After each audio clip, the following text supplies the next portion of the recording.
আসসালামু আলাইকুম, welcome to my YouTube channel everyone. ডিমের কোরমা বানানো বিয়েবাড়ির স্টাইলে বানাইছি, তো দারুণ টেস্ট ছিল। যারা এখন এইভাবে বানিয়ে খান নাই একবার ট্রাই করে দেখবেন, অসম্ভব স্বাদ হয়। তো কালারটা অনেক সুন্দর আসছিল। তো আমি 7টা ডিম নিয়েছি, ডিমগুলো খোসা ছাড়িয়ে একটু লবণ দিয়ে দিলাম স্বাদ মতো। তো ডিমগুলো আবার ছুরি দিয়ে কেঁচো কেঁচো করে কেটে নিয়েছি যাতে মশলাগুলো ভালোভাবে মিক্স হয়। তো এখন এই ডিমগুলো তেলের মধ্যে দিয়ে ভেজে নিব। তো তেলটা গরম হলে তারপরে ডিমগুলো দিয়েছি। তো মোটামুটি ভেজে নিব, বেশি ভাজবো না, তাহলে কালারটা চেঞ্জ হয়ে যাবে। তো এরকম ভাজা হলে নামিয়ে নিয়েছি। তো ওই গরম তেলের মধ্যেই পেঁয়াজ কুচি দিয়ে দিয়েছি। তো সাথে 2টা এলাচ, 2টা লং, 2টা দারচিনি, একটা তেজপাতা টুকরো করে দিয়েছি। তো ভেজে নিব। তো এখন কিছু পেস্তা বাদাম, কিশমিশ, 4টা কাঁচামরিচ নিয়ে ব্লেন্ড করব। তো এইগুলো দিয়ে দিব। পরে যখন ব্রেস্তা ব্রাউন কালার হবে তখন কিছু ব্রেস্তা নামিয়ে নিব। তো এটা নামানোর পরে এক এক করে এই ব্রেস্তাগুলোর মধ্যে মশলা দিয়ে দিব, পেস্ট করা যে মশলাগুলো ছিল। তো এখন এই ব্রেস্তাটা নামিয়ে নিলাম, এটা পরিবেশনের সময় দেব এজন্য নিয়েছি। তো এখন পেঁয়াজ পেস্ট দিয়ে দিলাম, যেহেতু এটা ডিমের কোরমা তো পেঁয়াজ পেস্টটা একটু বেশি দিয়েছি।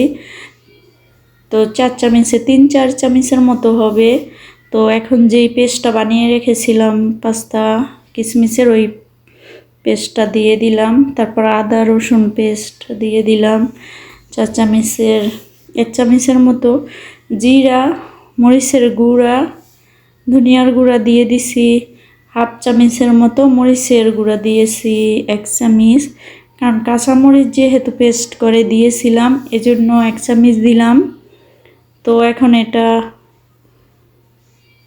কষিয়ে নিব ভালোভাবে। সস দিয়ে দিলাম, কালারটা তাহলে সুন্দর আসবে। তো সসটা দিয়ে কতক্ষণ কষিয়ে নিয়েছি। তো আর স্বাদ মতো লবণ দিয়ে দিয়েছি। তো এখন ডিমগুলো, এই মশলা যখন কষানো হয়ে যাবে উপরে তেল উঠে আসবে, তো ডিমগুলো দিয়ে দিলাম।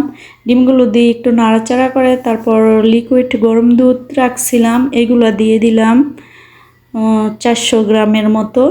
তো এই দুধগুলো পুরো শুকায় যাবে, শুকায় যখন হালকা থাকবে ঝোলটা ওই সময় নামিয়ে নিব, উপরে তেল উঠে আসবে ওই সময় হয়ে যাবে। তো ঢাকনা উঠিয়ে দেখলাম কোন পর্যায়ে আছে, এখন দেখি অনেকটা হয়ে গেছে, আর কিছুক্ষণ রান্না করলেই হবে। একটু নাড়াচাড়া করে দিলাম। তো নাড়াচাড়ার পরে আবার একটু ঘি দিয়ে দিব যাতে দারুণ একটা স্মেল আসে। তো নামানোর আগ দিয়ে ঘি দিয়ে দিলাম 4 চামচে 2 চামচের মতো। তো এখন একটু নাড়াচাড়া করে তারপরে নামিয়ে নিব। আমার রান্না শেষ। তো একটা বাটিতে আমি নামিয়ে নিয়েছি। তো পরিবেশনের আগে কিছু ব্রেস্তা উপরে দিয়ে দিব, তো তাহলে দারুণ একটা স্মেল আসে, দেখতে ভালো লাগে, খাবারের সময়ও ভালো লাগে ব্রেস্তা খাইতে। সবাই ভালো থাকবেন, সুস্থ থাকবেন, নিরাপদে থাকবেন। আল্লাহ হাফেজ।